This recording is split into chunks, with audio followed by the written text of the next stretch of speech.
One of our newest team members, his name is Brent Brigg. He formerly was with the Rape Recovery Center and went on several calls. And he said just within the high school in this area, there were hundreds of reported rapes. I was like, what? One high school? But they're getting reported. That's huge, right? I think maybe the numbers have always been this bad. We're just now getting concrete evidence that they're this bad.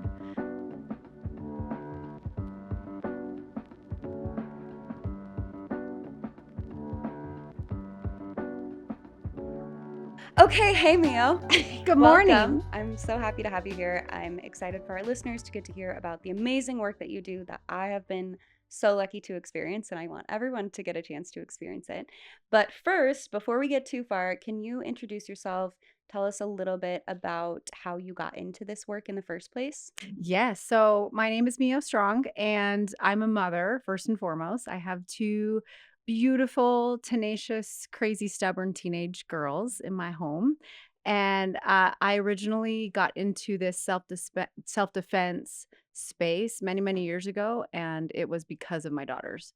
Most every important choice in my life is made surrounding how it impacts them. But I originally got into mixed martial arts, which would be Brazilian jiu-jitsu, Muay Thai kickboxing, and Krav Maga many, many years ago. I've been competing, coaching, training in those for a long time, but Brazilian jiu-jitsu is really where my heart is. And that's really where I started this journey was with that specific martial art. And that was in the late 90s. Those of you that remember the UFC when it first got started, that was the decade, the 90s is when it started, and it started with these very smart businessmen, the Gracie family, and they did this show, the Ultimate Fighting Championship, that pitted every single martial art against each other. This was way before MMA was actually a thing. And so you would see boxers, wrestlers, sumo wrestlers, you'd see Muay Thai, you'd see Brazilian Jiu-Jitsu, you'd see any type, you'd see karate, taekwondo, anything like that.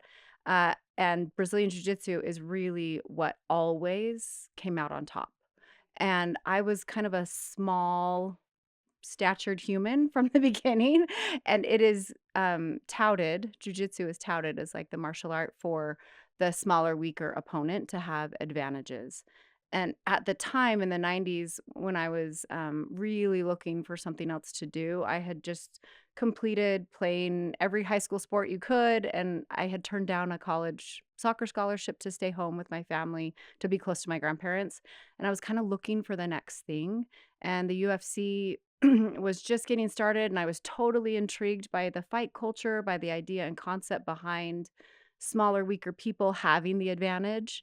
And also, I had been a survivor of sexual abuse for over a decade. And I also had a stalker as a freshman in college. And so I was looking for something. And I've always been feisty and a fighter and like kind of going against the grain. So it was a really good fit for me in the 90s. And I did it for a couple years. And then decided to quit for a little while. I focused on school. I got married. I built my family and my career, and then decided to go back once my youngest, who's now 14, was about 3. And I was thinking, well, it's about time for me to put me first again. And how am I going to do this? And martial arts was the perfect fit.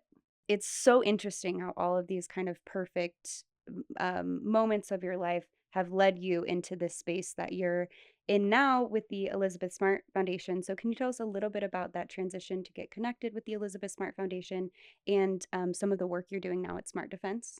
Yes, so I get asked all the time, like, how in the world did you and Elizabeth connect? And it's actually from my junior high crush, Dave Gray. Look at I know it's so that. funny. And he actually runs a nonprofit now called Bridge Camp, We love which, Dave Gray. yes. Oh, you know, that's We know right. Dave He's Gray. amazing, right? So he had known I was in the self defense space, but he actually didn't really realize how much more depth I had in like the martial arts as far as like a competitor and a coach. He knew I was teaching that kind of part time, and he connected us because his father used to run, I think he's since retired, the Lifestar Therapy group. So, long story short, he got us connected. It took me a long, long time to get hired, which I love because, like, do your due diligence, make sure it's the right fit. But I think I had 3 or 4 interviews before they offered me the job, which is great. I love that. And, it really is my dream job, and it really did come at a time that I feel like was fortuitous, serendipitous, whatever the word is you wanna use, because I had just started, like, the separation and divorce process. I was in a major, like, crossroads in my own life. I had been in the professional photography space for over 20 years and was just not as passionate anymore about it, was a little bit jaded through some things that happened at my, old studio and was ready for change, and this kind of came right at the perfect timing. Not only did I need, like, health insurance all of a sudden on my own, I also really was done living my life to please others. And I feel like while I'd never ever regret a day of my photography career, I'm a third generation photographer. And so it was very much expected of me to follow in this path line, which I'm so grateful for. It's brought me so many positive things. But if I'm being honest with my true core self, doing what I do right now with Smart Defense is my dream job. And I actually get to do that. Like, not very many people get to go to work every day and think, hell yes, like this is what I was meant to be doing. And we're so glad you're doing this work because you're the perfect person to be doing this work. Can you tell our listeners a little bit about what smart defense is and why it's different from traditional self defense classes? Yes. Yes. It is so very, very different. And it's something that I'm very proud of. Um, and a little bit of background, like I'd been coaching self-defense for a long time, and one of my best friends, Chelsea Kilpack, she actually sat on the UCASA board, and she's very well versed. I think her master's degree is in women's health, women's studies. She understands the education surrounding sexual violence and like really the importance of consent and boundaries and all of these things that I knew were important too, but I didn't realize it until I started working with her. And then when Elizabeth and I started working together, I feel like Smart Defense in its current form right now is unlike anything else on the market as far as the approach, the effectiveness, the um, just the data backed programming. And what we do is so one of the main things that sets us apart is we're all female led. And we also are all trauma informed trained, which is super important because about 70% of our students are survivors. So that trauma informed training was given to us through the generosity of UCASA, the Utah Coalition Against Sexual Assault. And it's interesting to me how that relationship and that partnership came about. And I think it's worth kind of doing a detour here. Traditional self defense programs are very focused on victim blaming, rape culture language. Traditionally, they are led by very old school martial artists, like male, dominantly male coaches, right? In fact, I don't think I ever had a single female coach my entire career. Yep, I didn't. I don't I think I ever took a self defense class before I did smart defense that wasn't led by a male, also. Yeah, it's interesting. And our program, what we've done is we've taken kind of the outline of what was Smart Defense 1.0. And because my husband, who is a retired MMA fighter and a very, very highly accomplished jiu-jitsu practitioner and striker, all the things, he's amazing. Because we have this really, really high level of trust, we were able to take the program framework and do it 80 or 90% and really realize quickly what was and wasn't effective for somebody my size. Because, like, a male martial artist, sure, they can do a lot of moves that are way easier for them than me. So we've tailored the program very much from the female perspective. And that's only possible when you have a female leading the program. But I digress. Let me go back. So the UCASA partnership, because of the traditional negative connotation and negative bias surrounding self-defense, they were very concerned that the Elizabeth Smart Foundation was offering smart defense. And so they reached out and said, like, I don't know that we can get on board, whatever. And I was like, whoa, whoa, whoa, whoa, whoa, time out. Let me talk to them. Let me find out. I'm curious. Why are they saying that?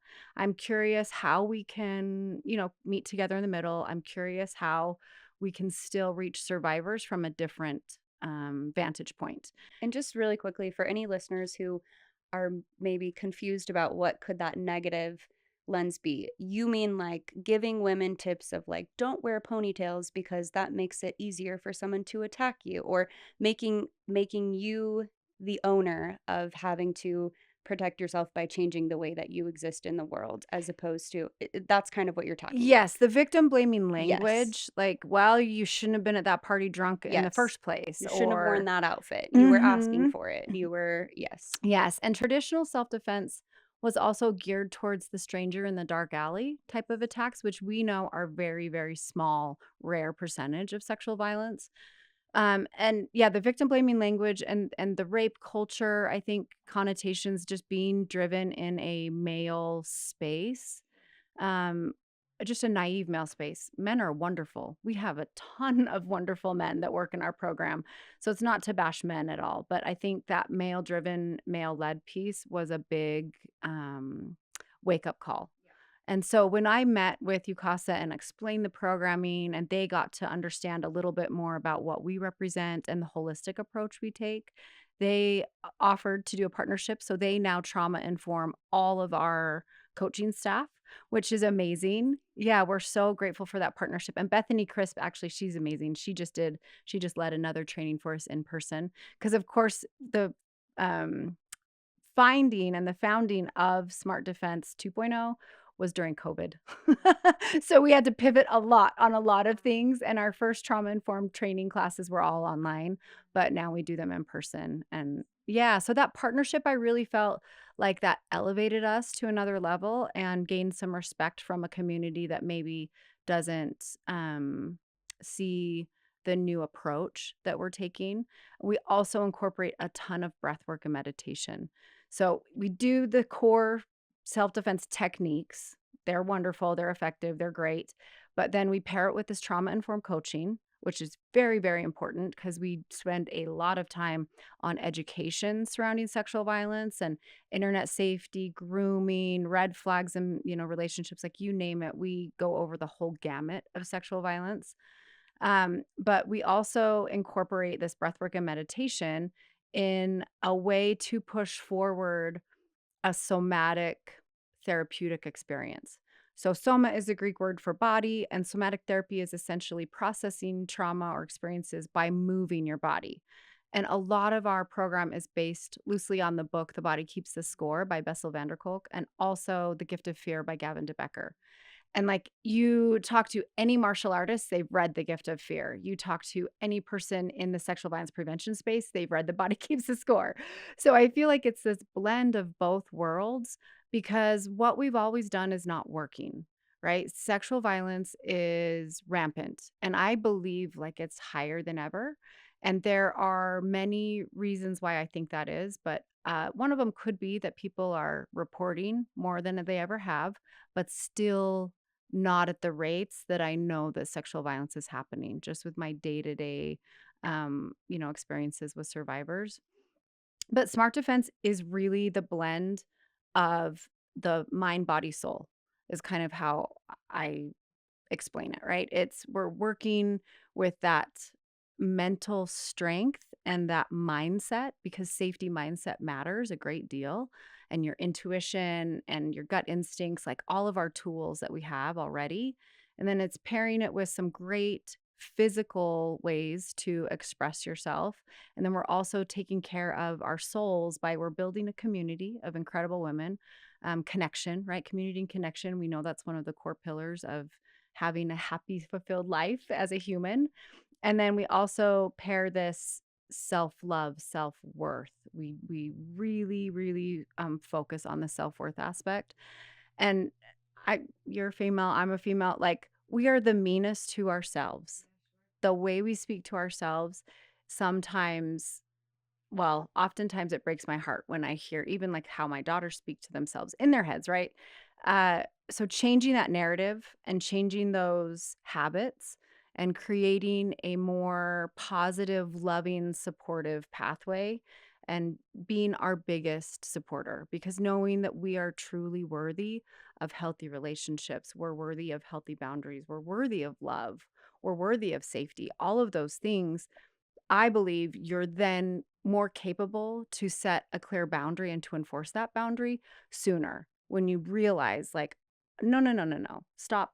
I don't deserve this. Like, I am worthy of better than this. And so, seeing those red flags earlier is also, I think, a great byproduct that comes out of your smart defense training. Absolutely. And I think feeling empowered in your own body to use your own voice to take up space in the world. I would love if you would just walk through kind of the order of operations of how a class works, because I think there's something so beautiful about the way that you've started these classes, at least a class I was had the opportunity to take and would love to take so many more, because it really does start with establishing comfort in taking up space in the world. I think, which shockingly, so many of us aren't comfortable doing that when it really matters. So, will you walk us through a little bit about what that looks like? Yes, yes. So we have a scaffolding program, meaning everything you learn in week 1, you're going to need for week 2, week 3, week 4. And we have several different presentations of smart defense. You got a taste of smart defense with a seminar. So we do a lot of corporate seminars, a lot of private group seminars, and those are just a little taste of what we do, but you do get an overview of how our program is built. One, everything we do is consent based. So that is a gold standard across the board. Our staff will model that behavior, and we invite you as students to model that behavior as well. So we have very clear communication. Not only is consent very essential, but also the tap. And many martial artists that are listening will understand, like, tapping out. We try to lay the groundwork early that, like, you are in control of how far you want to take this, because at any point you can tap out. At any point, the tap will always be respected. So we start with, taking up space, body language, using your voice, and it's a good icebreaker, but it's also really good for women to realize that, oh, we don't have to, like, punch, kick, roll, do all sorts of crazy kias in this class. No, there's so much more to that. So body language and using your voice are things that then throughout the rest of the program you're going to need to use. And it's not just sexual violence that you need body language and taking up space, right? At work, asking for the raise you deserve, or in your neighborhood, asking for, your neighbor's dog to quit pooping on your lawn, whatever it is, using your voice with a calm, capable approach is really what our goal is. And it's like anything, it's like riding a bike. You have to practice in order to keep your proficiency up. So, everything we do in the first section with, like, body language and using your voice, you need to use when we pair it with the martial arts techniques or when we pair it with the breath work. How many people hate to go, right? That's hard for people to do in a group, but I'm so loud and, like, all my coaches are loud, and it, does really take a little bit of the embarrassment away when everybody else is being loud, and you are invited to take up space and use that voice with everything we do. Yeah, it really is amazing. And for anyone who has an opportunity to take a smart defense training, I encourage you to do so. And I might see you there because I would Yes, love to be yes. there. Well, and one of the things that I really love about our program that's so different from anything else I've ever seen on the market, quote unquote, is that we have a very aggressive alumni program. So if you've come through our regular Smart Defense course, which is an 8 to 10 hour course, now that can be broken up into 2, 3, 4, 5, up to 8 weeks. You are invited to come back for free for life to any of our public trainings.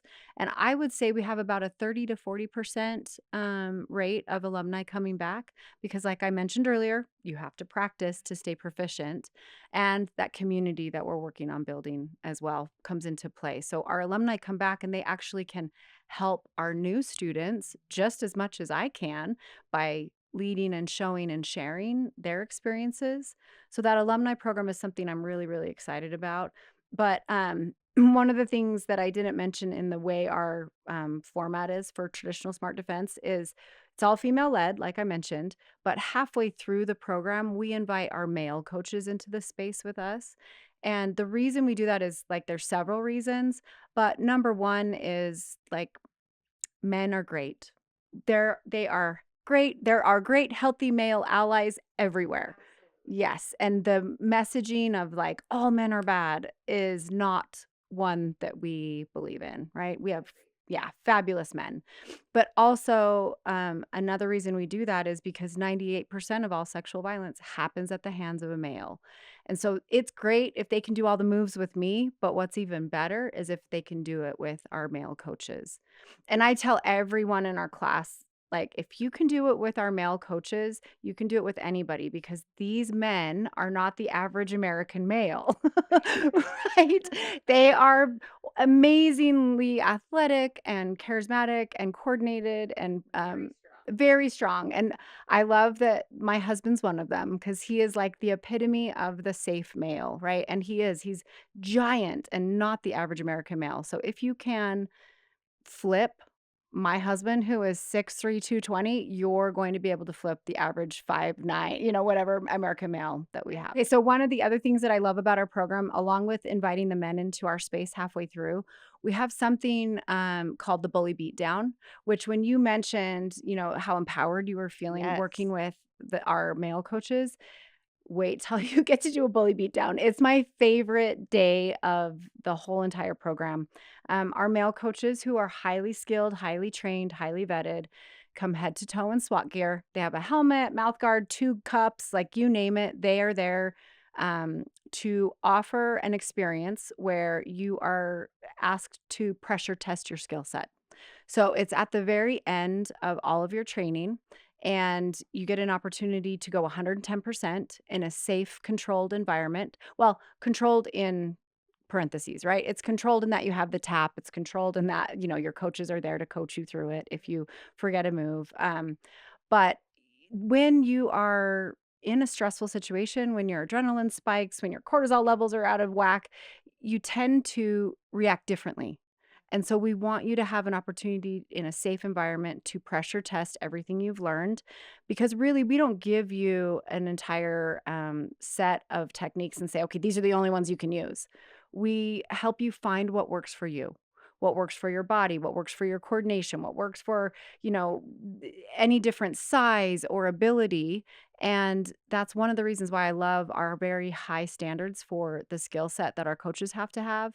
Because I'd say over 50% of each of the classes I've personally coached, we have somebody that's come in that has had an experience that's not in our curriculum that wants to know, well, what can I do in this situation physically? And we'll show them a physical way to move their body to their advantage to create space to get away. Yeah, and that's sometimes even, like, you're figuring that out in real time with your Yes. husband as someone there says, "Oh, let's see, what would that look like?" Until you figure it out, right? Yes, yes, but we never wanna say to anybody like, "Well, I don't know," Yeah, or, "No, that's dumb," yeah. right? We always, "Okay, cool, let's work through it, let's figure it out," and we've had several moves added to our curriculum from our students who have said, "Hey, this happened to me, this happened to my friend, or this is the position I was in at work or at school. What can we do from here?" And so we've added that. We also add things, constantly through the news. Recently, I think within the last year, there was that woman who there was an attempted abduction from Home Depot. She was working, it was middle of the day, and the security cameras caught how he had grabbed her and tried to move her away. Well, it was a unique way he grabbed her. It wasn't in our program. So we're like, okay, let's troubleshoot it. Perfect. Put a video out, and we've got some options. Which is so helpful to know that you're not just showing up to get a rubric that could or could not help you. You can ask for the things we actually need, and you're adding the things we actually need, and it's incredibly thoughtful and empowering to know that someone is doing this work. Thank you. Thank you. I want to ask you a little bit about two quick things. You mentioned modifying for physical ability or experience. Can you expound a little bit on how you would accommodate individuals with varying physical abilities? I think that's sometimes a barrier of entry for people wanting to take a self defense training of any kind. If they think, well, I'm not physically able, which is all the more reason perhaps that they should. But can you tell us how you would modify for different individuals? Yes, definitely. We have had as young as 5, in our kids camp. We do a kids camp for 5 to 10. So, the varying degrees of development there. So we can modify for that. But I think our youngest participant in our regular class was 10. 11 maybe, and our oldest was in her 70s. So very, very huge range of abilities in between there. And just a side note, that woman in her 70s had the strongest grip I've ever felt. And Amazing. I was like, "Oh my gosh, are you a rock climber? Do you do jujitsu? Why do you have this grip?" And she's like, "I don't know. I've never done sports. I've never done anything." It's like, "What do Wow. you do?" She's like, "I garden." I'm like, "Well, That's those it. weed pulling muscles are working," because she was Amazing. incredible. So it is really about finding your strengths, right? Whether it's your grip or that you can fall and jump up off the floor like a 10-year-old can, right? They could do it better than me even. So modifying comes in a lot of forms, especially for like developmental delays or, anything. We can definitely modify things. For example, we had a student who had a really hard time falling and getting up off the ground. No problem. We stacked our mats up and so made the distance shorter, right? And then we troubleshot like at her home. Okay, so fall on the bed to start because that's higher up off the ground. Then we're going to learn how to fall on the couch because that's a baby step down. When you get comfortable with that, we're going to fall on stacked up things, right? So there's ways to baby step up and down, and I think that comes just from our whole staff has coached for years, and so we're used to tailoring things to the abilities of our students. And Brazilian Jiu-Jitsu, Muay Thai, Krav, it's for everybody. We can modify things, especially like we've had we had a woman who was wheelchair bound, right? So we worked different escapes with her upper body, and then we actually, with her consent, we went through what would happen if her chair was tipped over. Okay, how do we, address this? And for me, that was brand new, but with the support of our staff and, experts, we had a great plan for her in place by the time she was done. Amazing. And the bottom line is this is for everyone. You said it a moment ago, but training is for everyone. Yes. There's no one who can't gain something from being able to participate in these courses, including men, which we've talked about. These are courses for women that we've talked about thus far. But can you tell us a little bit about the men's program? Yes. So our men's program is kind of twofold. And working with the Elizabeth Smart team has been amazing. And Elizabeth herself is like my idol. She's incredible. But from years prior to me working with Elizabeth, and then like the first couple of years working with Elizabeth and learning more and more and more about the sexual violence space, I realized, man, like sexual violence is not a women's issue, right? I mean, I already knew that, but in the prevention space, especially, 2% of the perpetrators are female. So we're not actually going to even touch the prevention space until we reach the audience that are the perpetrators. Now, again, dudes, I've said all men are not bad. Like we have amazing men. So don't take any offense to this. But because 98% of all sexual violence happens at the hands of men, we have to address the male audience to really truly start the prevention pathway. Because for me, the analogy of the river, like I'm saving people from the river, from the river, from the river, but like wait, if we go upriver, we find out why they're falling in. And so we want to really work into the space of prevention, and the only way to do that effectively, I feel like, is to reach the male population. So my counterpart, Marcus Johnson, who I hope you got to have him on here. I'd love to He's have him on here. amazing, total self-defense nerd. I love him, but he's also very, very capable, and he's self-proclaimed self-defense nerd. But he's also very, very capable in so many different areas. And we had partnered early on with a gentleman named Marty Liccardo, who I will not cry, but he passed away tragically last year. And anyways, he was so much of the education that we brought to our men's program. So, like I mentioned, our men's program is twofold. We do have a curriculum and a program designed for male survivors. 100%, those male survivors deserve every asset or every opportunity that female survivors have. But we also have this other male program that is focused on education, empowerment, and it's a strength based approach to bystander intervention as well.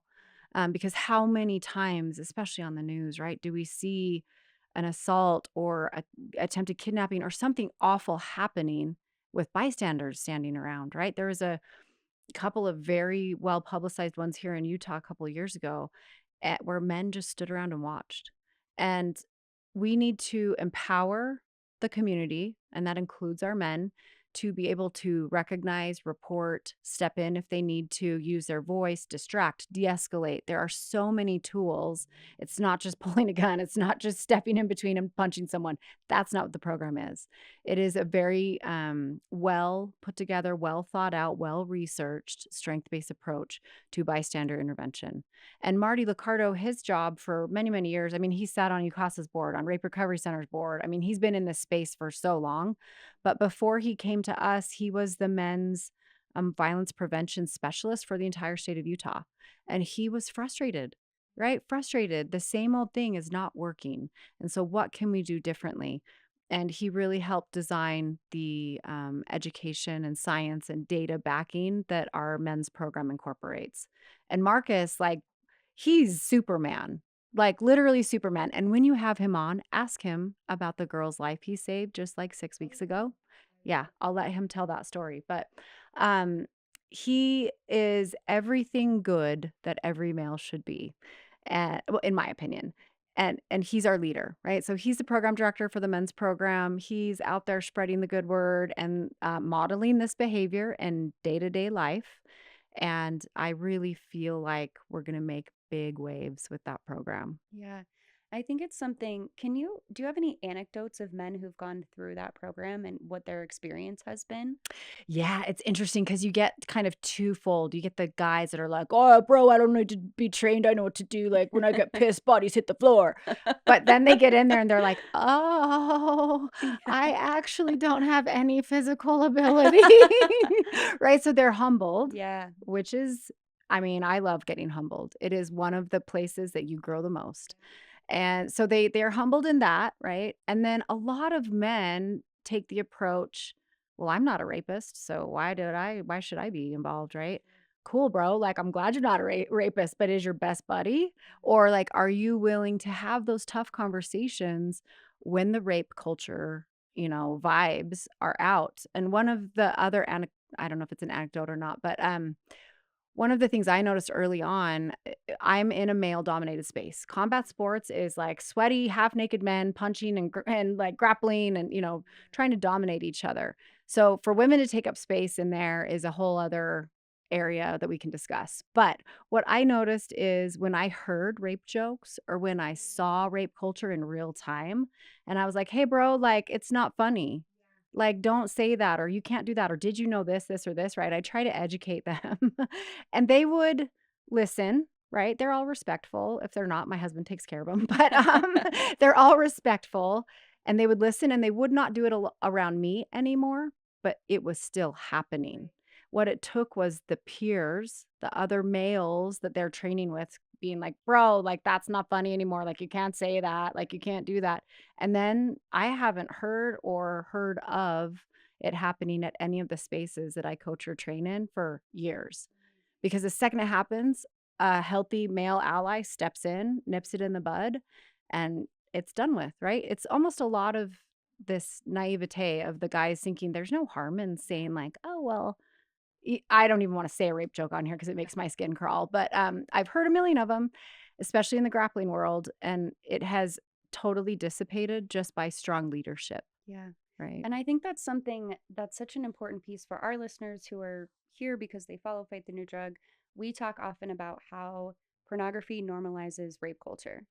There's so much research to show that individuals who consume violent pornography are less likely to intervene as a bystander if they witness sexual assault, Mm. right? Are less likely to intervene if they experience rape culture.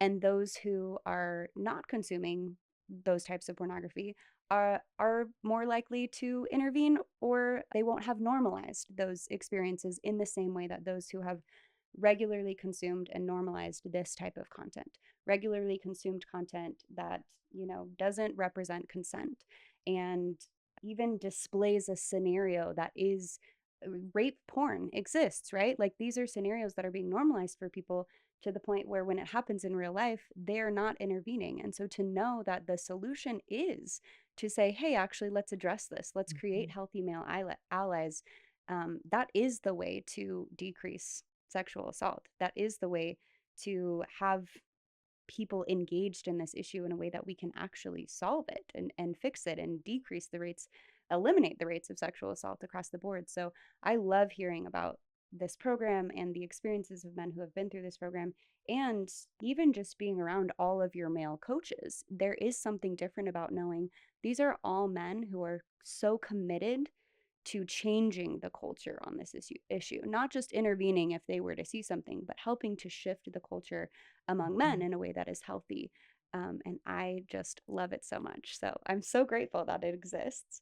I wanted to ask you too about speaking about rape culture, and you're doing some work on college campuses. We have some statistics from Smart Defense website.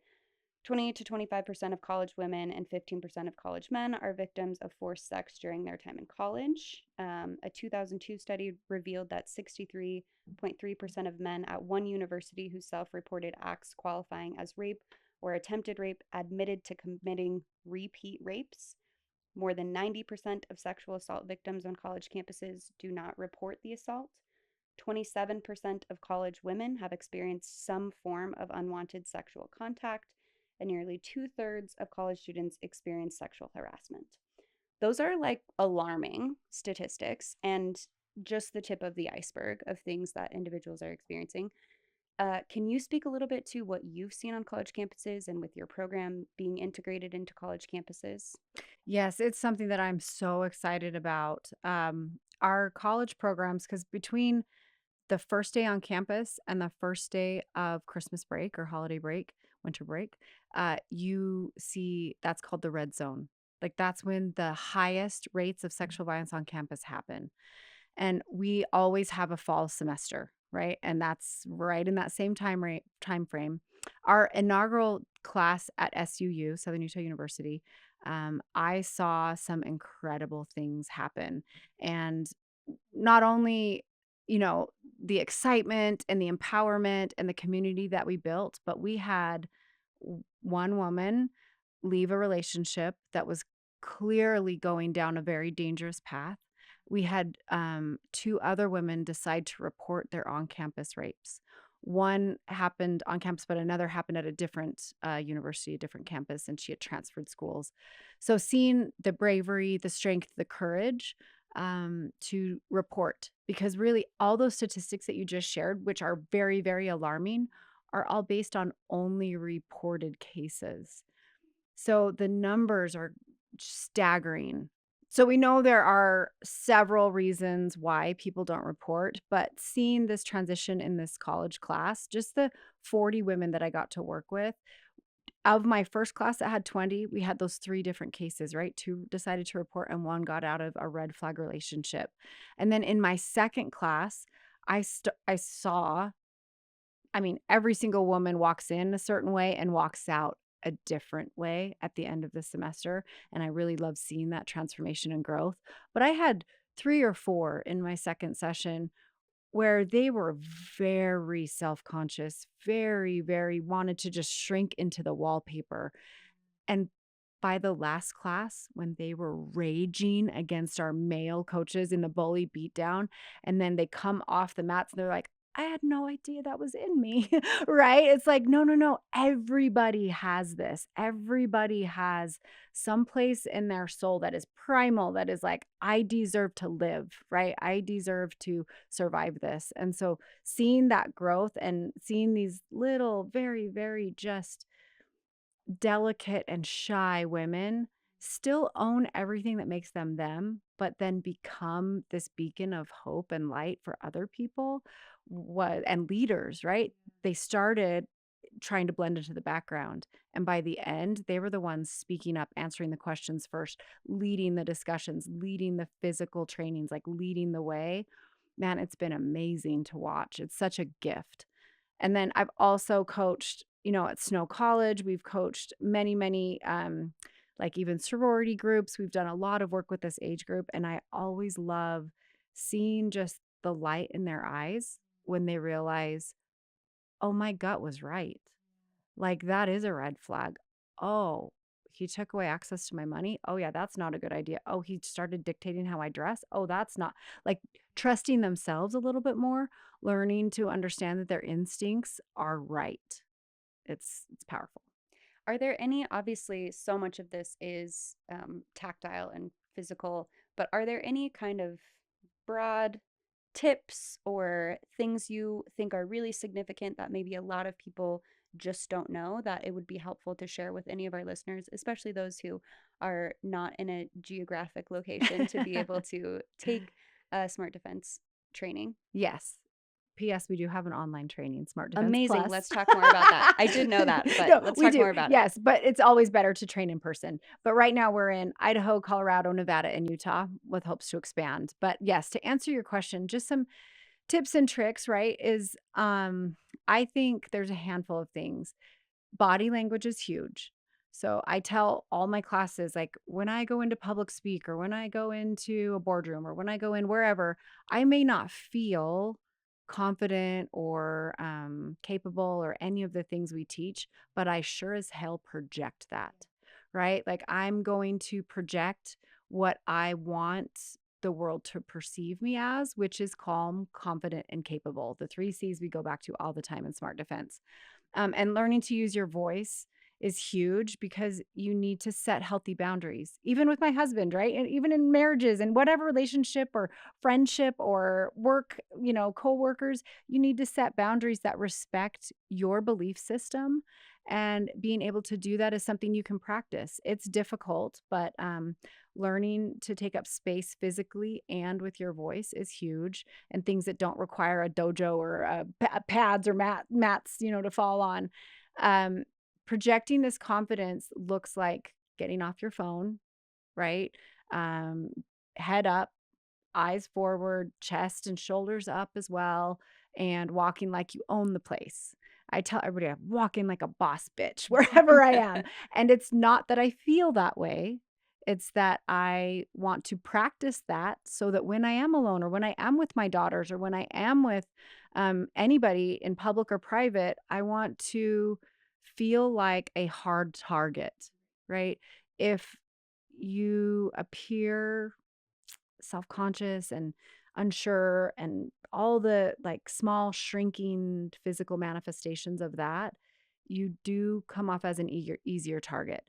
And it's in the wild too. You look at the animal kingdom, they're not picking off the Sure. the female lioness who's leading the hunt. Right. They're picking off the smaller, weaker, older, anybody they can that they think is going to be an easier target. And it's like you said, we have to practice, right? So Yes. you're just practicing all of the time the energy Yes. you want to project and have ready in a Yes. given scenario. Yes, definitely.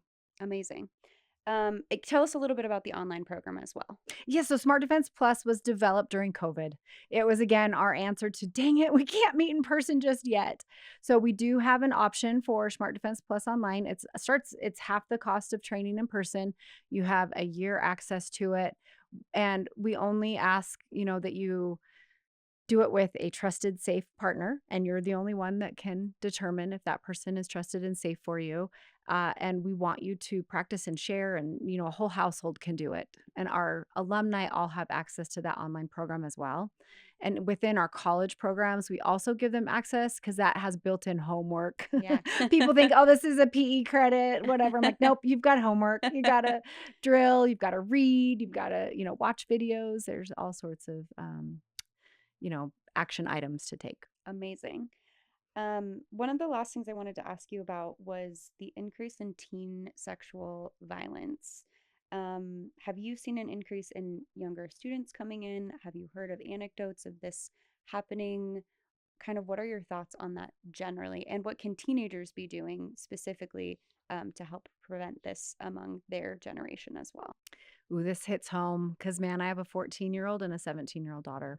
So I see it all the time in their friend groups. I see it in classes. I see it when I go and speak to, groups of kiddos with seminars. It scares the crap out of me, to be honest, but also I am very hopeful because when I was 14, 17, those ages, nobody talked about safety. No, I mean, besides be home before dark, Sure. and don't talk to strangers. Sure. That was like the amount of safety training you got. But now I feel like people are starting to talk about it a lot more. The Me Too movement, for good or for bad, but I know there's both sides of the coin, but it did raise a lot of awareness to the sexual violence space. And so I feel like teens are more educated nowadays than we were. And I speak maybe for us, not us, because you're like, what, 12 Oh, yourself? So. much closer to your age than you are anticipating, I'm sure. But we're raising this generation of girls, and I have seen an increase in teens in my classes. And interestingly enough, when they come in fact, I have one that just started last week, and I was like, "Oh, how'd you hear about Smart Defense?" My mom made me do this. I was like, "Hell yeah, 2 points Yeah, right off the you're bat for gonna being thank your honest." mom. Well, but and also I'm Yeah, glad you can be honest with yeah, me. But yeah, moms, I think, so our generation who didn't get safety training, we understand the importance of it. And so we are trying to encourage and push our own kiddos to do this. But even amongst like my daughter's friends, I've seen teen dating violence, I've seen porn addiction, I've seen sexual violence, I've seen all sorts of horrific situations. And one of our newest team members, his name is Bragg. He's amazing. He he used to be, he formerly was with the Rape Recovery Center and went on several calls. And he said just within the high school in this area, there were hundreds of reported rapes. I was like, what? One high school? But they're getting reported. That's huge, right? I think maybe the numbers have always been this bad. We're just now getting concrete evidence that they're this bad.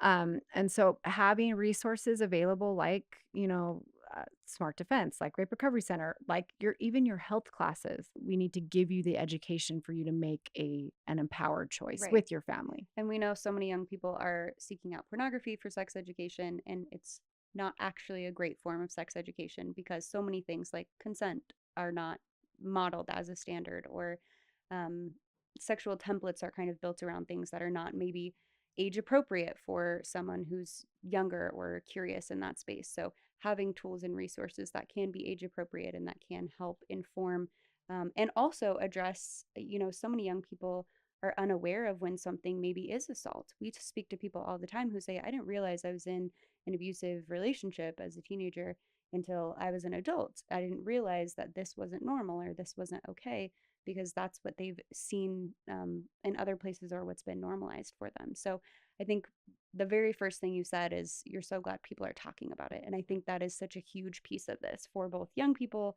adults, that we're all having these conversations and we're shining a light on these issues and working to solve them together.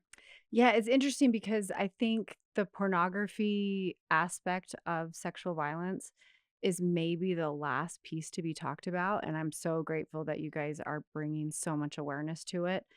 I myself had an experience. One of my children uh, was in fourth grade, and her friend locked her in a bathroom and put on porn. And fourth grade, like, my daughter still believed in Santa, right? Like, I was completely shocked. I had no idea that that young of an age group had access or curiosities or, would do anything like this. And I was so grateful that finally, and it was my daughter's friends that encouraged her to tell me. I knew something was wrong because I was paying attention to behavior changes, but I didn't know what. And finally, she came to me and said, "This happened." And I was like, "Oh my gosh, I'm so glad. Thank you for talking to me. Let's get on the phone with the mom. Let's handle this, XYZ." But I was shocked at how early it's happening. And we discuss this all the time in our classes, actually, is that like, isn't 8 years old the youngest Yeah, exposure? there are kind of varying metrics on that. We hear Mm-hmm. from people often who say they were exposed much younger, but Mm-hmm. kind of between 7 and 9 is what we hear a lot. Yeah. Yeah. 7 and 9. Those are little itty bitties. And I remember my first exposure to porn was in high school at like a house party, and it was just on and playing, and I left. I was like, "Oh my gosh." Like, the alcohol didn't bother me because I didn't drink, whatever. Like, that's normal to me. But then to have porn on, I was just like, "Oh, Yeah. what am I doing?" And Like, it's so interesting too because for so many of us, before the internet was around, mm-hmm. exposure looked looked Very different in a different. lot of ways. And exposure for so many young kids now is like the most extreme content or the most violent or the most degrading or the most aggressive. And it's the first thing that they see. And so, of course, they have so many questions about it. And if they don't have a safe and trusted adult to talk to about those questions, which kudos to you for being a safe and trusted adult that your daughter could speak to, they will Google those questions. And the answers they get are going to be not age appropriate and not something that they likely have the capacity to understand yet. Mhm. And so it's something that we should be really aware of how accessible that is for children and the messages young girls are getting. We spoke to an expert who worked for the Coalition Against Trafficking in Women, and she noted that pornography teaches women and young girls that they have to submit to a very high level of violence in Hmm. sex. And I thought that was such an interesting thing for her to say so plainly because that is what a lot of pornography teaches, especially for young girls who are seeing it at such an early age. And so it's definitely part of this entire conversation. We can't address sexual assault without addressing this role that pornography plays in it. That's certainly not the whole picture, but it is part of it, and it's important for us to kind of look at all of it together. So thank you for noting that, I guess, as well, and making that connection for our listeners also. We have heard from males, or we often hear from males who say, I don't experience the world the way you experience it as a woman. I'm not catcalled. I don't go through life afraid or checking my back seat when I get in my car at night or holding my keys between my fingers or, all of the most basic examples. Do you have men who take your men's program who have that reaction of just acknowledging, oh, wow, this is so much different for you than it is for me? Yeah, I feel like it's the opposite of the guys who think they can step in and take care of everything. It's the other allies that are like, holy shit, I had no idea this is your reality, right? Because they're just not around it, or maybe they don't have female children, or maybe they aren't in a relationship, or maybe they just have never even thought about sexual violence at all because most men don't. In fact, our men's program director, Marcus, we were talking about an incident where he intervened. This was years and years ago, and how he would have intervened differently if his wife was there. And I was like, huh, that's interesting. Is that because you're worried about sexual violence for her? I can't remember the details. But then I turned to him and I was like, so what if you were worried about getting raped yourself? And he was like, huh, I've never been worried about that. I was like, Interesting. "Yep. How often am Yeah, I worried about every that?" Right? day. Like every female out Yeah. there, adult females, I think especially are acutely aware of the dangers. But yeah, we have lots of men, and my husband was one of them. Right before he joined our staff and started coaching with us, like he's for sure not a rapist. He's for sure like a very healthy, loving male role model for his kiddos and for in healthy relationships.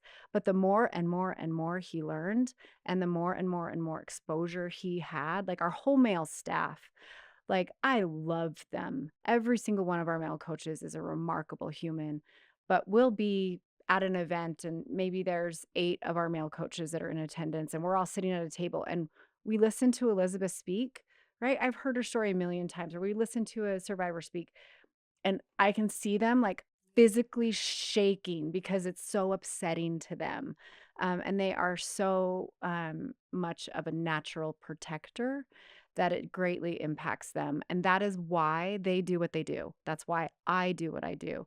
We are all in this heavy, heavy work because we're passionate about it, and we are passionate about making change and helping people. I'm sure it's why your whole staff is in it, right? This area of sexual violence, of pornography, of any of it is heavy. It's heavy to lift, it's heavy to move the needle. And so you really have to have your ducks in a row if you're going to last a long time in this space. And I feel like all of us do because we do prioritize self care, which is number one. And Elizabeth, Heather, like our whole staff is so good at like, hey, if you've had a really heavy experience here, take a day off, go in the mountains. Or like, hey, this is going to be hard. Let's bring in some victim advocates. Like we have an amazing victim advocate, Jordan, on our staff. We have volunteers that come to our, teaching or to our teachings, to our courses to support our students as well. Because sometimes even without trauma in your past, having a big, strong, aggressive male in your space, in your bubble, especially if you're not like a touchy-feely person, can be very, stressful. And so just giving people the tools and the breath work and the meditation to bring their central nervous system back down, and then also have the physical support of the victim advocates right there has been a huge, game changer for us. Yeah, that's such an important reminder for anyone doing this work in this Mhm. space at all. Many of our listeners are as well, that we can only continue to do this work if we do it sustainably. And the only way to do that is through a lot of self care, a lot of good boundaries, a lot of support from other Mhm. people, having the right people involved and knowing when to call someone in, and making sure that you're not carrying the weight of the world, Yes. alone. Yes, and a good therapist. Yeah, great I therapist. went back to therapy as my work with Smart Defense ramped up because I'd come home either in tears or full of rage that obviously you can't express in front of your students. And then I'd take it out on them, at home. And I'm like, okay, this is not sustainable. Like, I can't be having nightmares or not, all the things that go along with being in this space. And I freaking love my therapist. Yeah, So I same. would say, right? Like, Shout out that's to my one of the therapist things, if you're right? listening. Yep. Yep. Get good support Yeah. system in place. Speaking of how heavy all of this can be, what gives you hope about the future in this space? Oh my gosh, so many things. And like I mentioned earlier, my favorite thing about our program is watching this transformative process and literally the friendships and the connections I still have through coaching. Like I still am in contact with, students from 5 years ago, and to see like, oh, they're living a healthy, loving life with great, healthy relationships where maybe some of them came from an awful, abusive situation. I've also seen so many people stick with what they love and with the notion or the goal to give back.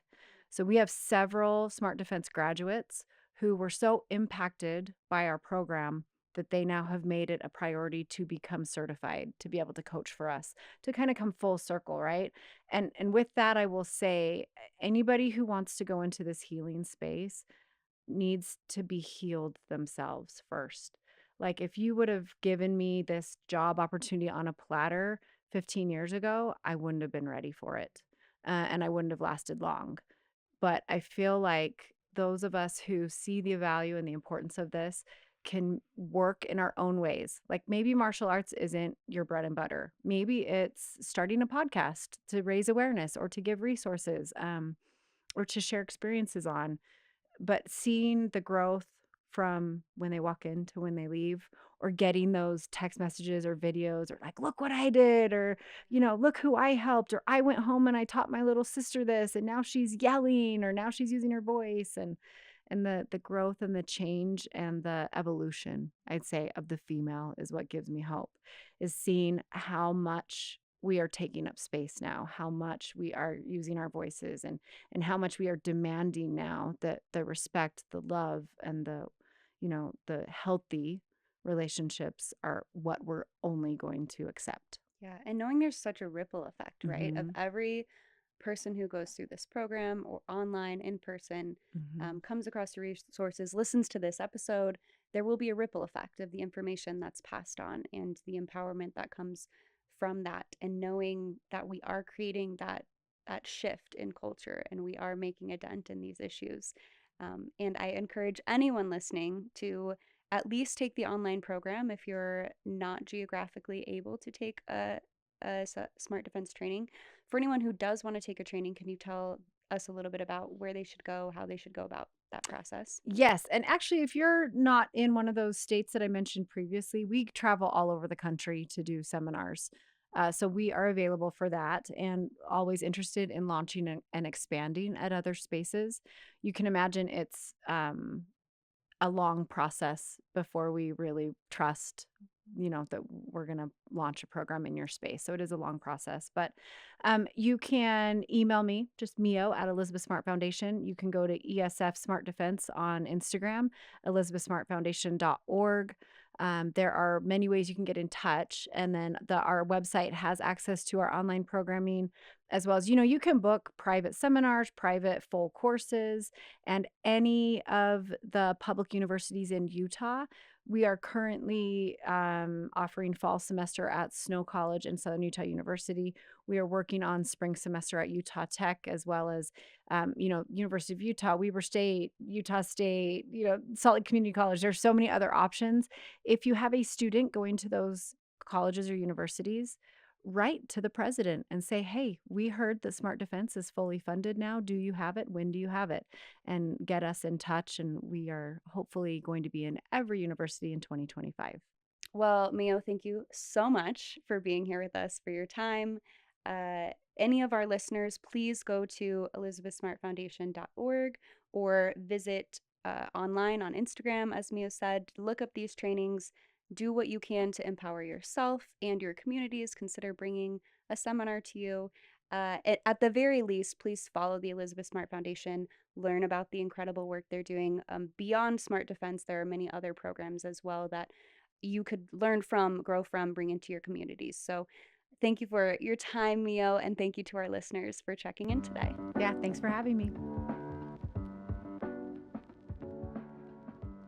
Decades of studies from respected institutions have demonstrated the significant impacts of porn consumption on individuals, relationships, and society. Truth About Porn is a current, ever-growing database dedicated to giving visibility to the research on the harmful effects of pornography. Access the latest studies and watch expert interviews to brush up on the research detailing the harms of pornography. Get the facts at truthaboutporn.org. Some people don't realize that sex trafficking shares a variety of symbiotic connections to pornography. There are all kinds of connections between pornography, sexual exploitation, and sex trafficking. Often they're one and the same. Even in the production of mainstream porn, sex trafficking can still occur, and it happens more often than most people think. In fact, according to the International Labor Organization, an estimated 6.3 million people are in situations of forced commercial sexual exploitation, legally defined as sex trafficking, at any point in time. Even more disturbingly, more than 1 in 5 sex trafficking victims are children. These can be discouraging statistics to hear, but we all have the power to decrease the demand for sex trafficking by raising awareness of its connections to pornography. You can learn more about how sex trafficking is connected to pornography and what you can do to help decrease the demand for it at ftnd.org/trafficking. That's ftnd.org/trafficking. Thanks for joining us on this episode of Consider Before Consuming. Consider Before Consuming is brought to you by Fight the New Drug. Fight the New Drug is a non-religious and non-legislative organization that exists to provide individuals the opportunity to make an informed decision regarding pornography by raising awareness on its harmful effects, using only science, facts, and personal accounts. Check out the episode notes for resources mentioned in this episode. If you find this podcast helpful, consider subscribing and leaving a review.